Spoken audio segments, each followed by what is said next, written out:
Hello viewer, नमस्कार। Class 12 geography मानव भूगोल के मूलभूत सिद्धांत का चैप्टर नंबर 3 जिसका शीर्षक है जनसंख्या संगठन। तो इस चैप्टर को इस वीडियो के माध्यम से हम लोग पूरा करेंगे। वीडियो शुरू करूं इससे पहले आप सभी से एक रिक्वेस्ट कि यदि आप इस चैनल पर नए हैं तो चैनल को सब्सक्राइब कर लीजिए और वीडियो शुरू से अंत तक देखिए। पसंद आए तो इसे लाइक करें और अपने दोस्तों तक ज़रूर शेयर करें। तो चलिए स्टार्ट करते हैं आज का वीडियो। Chapter number 3। किसी भी देश में विविध प्रकार के लोग रहते हैं। प्रत्येक व्यक्ति अपने आप में अद्वितीय हैं। लोगों को आयु, लिंग तथा उनके निवास स्थान के आधार पर पृथक किया जा सकता है। जनसंख्या को पृथक करने वाली कुछ अन्य विशेषताएं हैं: व्यवसाय, शिक्षा और जीवन प्रत्याशा।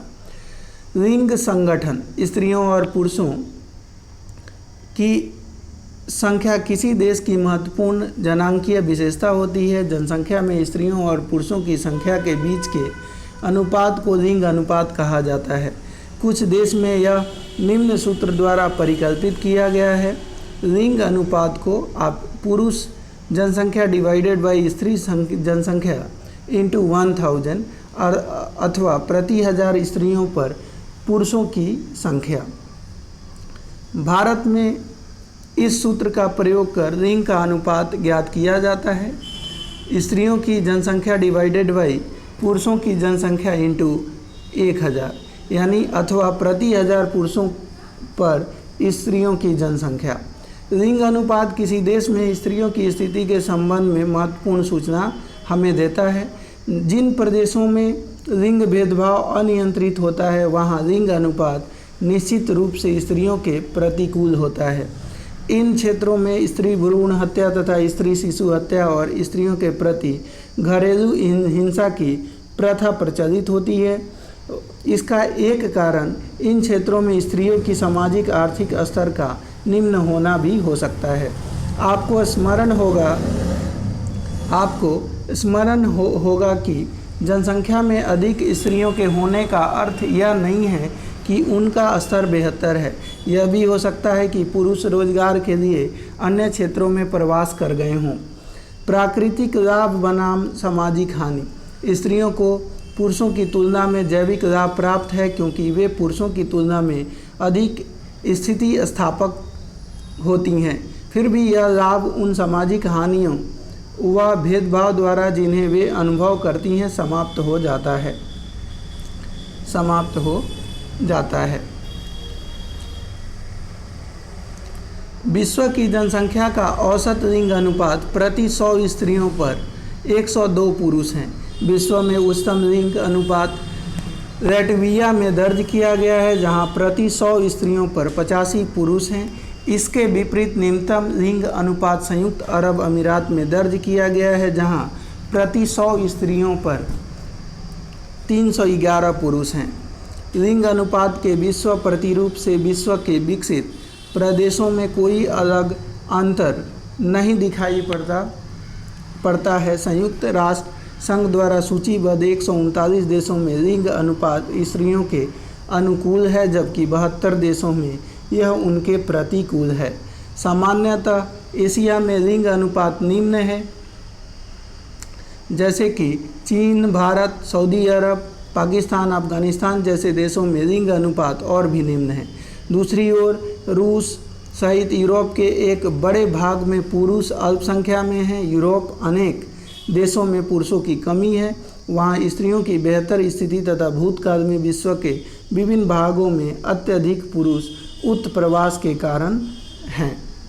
आयु संरचना विभिन्न आयु वर्ग में लोगों की संख्या को प्रदर्शित करती है। जनसंख्या संगठन का यह एक महत्वपूर्ण सूचक है क्योंकि 15 से 59 आयु वर्ग के बीच जनसंख्या का बड़ा आकार तथा विशाल कार्यशील जनसंख्या को इंगित करता है। 60 वर्ष से अधिक आयु वाली जनसंख्या का एक बड़ा भाग का अनुपात उस वृद्ध जनसंख्या को प्रदर्शित करता है जिसे स्वास्थ्य संबंधी सेवाओं के लिए अधिक खर्च की आवश्यकता है।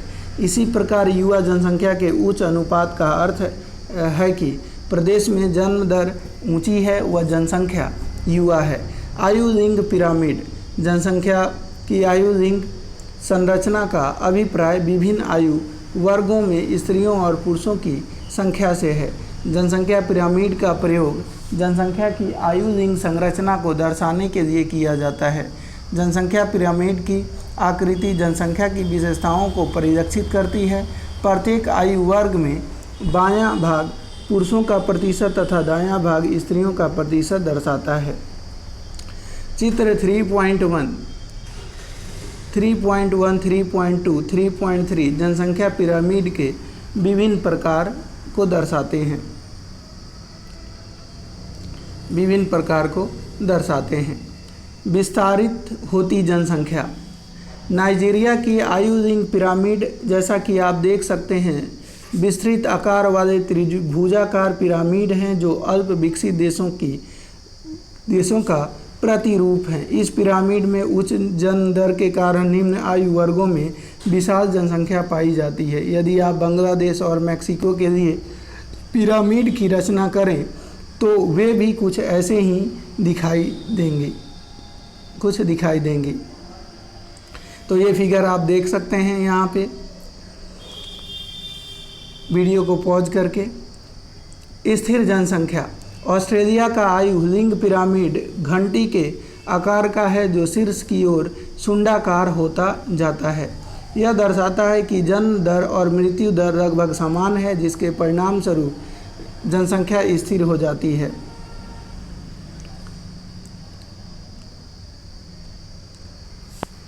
हासमान जनसंख्या। जापान के पिरामिड का संकीर्ण आधार और शुंडाकार शीर्ष निम्न जन्म और मृत्यु दर को दर्शाता है। इन देशों में जनसंख्या वृद्धि शून्य अथवा ऋणात्मक होती है। जनसंख्या का वृद्धि होना एक ऐसी प्रक्रिया है जिसे बुजुर्ग जनसंख्या का हिस्सा अनुपात की दृष्टि से बड़ा हो जाता है। यह 20वीं शताब्दी की नई परिघटना है। विश्व के अधिकांश विकसित देशों में उच्च आयु वर्गों में बढ़ोतरी हुई है, वहीं जीवन प्रत्याशा के कारण भी जनसंख्या बढ़ गई है। जन्म दरों में ह्रास के साथ जनसंख्या में बच्चों का अनुपात घट गया है। ग्रामीण नगरीय संगठन। जनसंख्या का ग्रामीण और नगरीय में विभाजन निवास के आधार पर होता है। यह विभाजन आवश्यक है क्योंकि ग्रामीण और नगरीय जीवन आजीविका और सामाजिक दशाओं में एक दूसरे से भिन्न होते हैं। ग्रामीण और नगरीय क्षेत्रों में आयु लिंग संगठन, व्यावसायिक संरचना, जनसंख्या का घनत्व तथा विकास के स्तर अलग अलग होते हैं।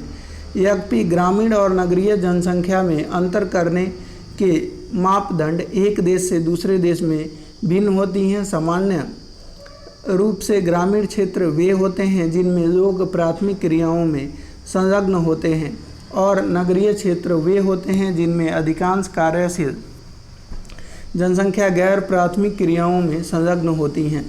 चित्र 3.4 कुछ चुने हुए देशों की ग्रामीण नगरीय लिंग संगठन को दर्शाता है। कनाडा और फिनलैंड जैसे पश्चिमी यूरोपीय देशों में ग्रामीण और नगरीय लिंग अनुपात में अंतर। अफ्रीकी और एशियाई देशों क्रमशः जिम्बाब्वे तथा नेपाल के ग्रामीण और नगरीय लिंग अनुपात में विपरीत हैं। पश्चिमी देशों में ग्रामीण क्षेत्रों में स्त्रियों की अपेक्षा पुरुषों की संख्या अधिक है, जबकि नगरीय क्षेत्रों में स्त्रियों की संख्या पुरुषों की अपेक्षा अधिक है। नेपाल, पाकिस्तान और भारत जैसे देशों में स्थिति इससे विपरीत है। नगरीय क्षेत्रों में रोजगार के अवसरों की अधिक संभावनाओं के कारण ग्रामीण क्षेत्रों से महिलाओं के आगमन के परिणाम स्वरूप यूरोप, कनाडा और संयुक्त राज्य अमेरिका के नगरीय क्षेत्रों में महिलाओं की अधिकता है। कृषि भी इन विकसित देशों में अत्यधिक मशीनीकृत हैं और यह लगभग पुरुष प्रधान व्यवसाय हैं। इसके विपरीत एशिया के नगरीय क्षेत्रों में पुरुष प्रधान प्रवास के कारण लिंग अनुपात भी पुरुषों के अनुकूल है।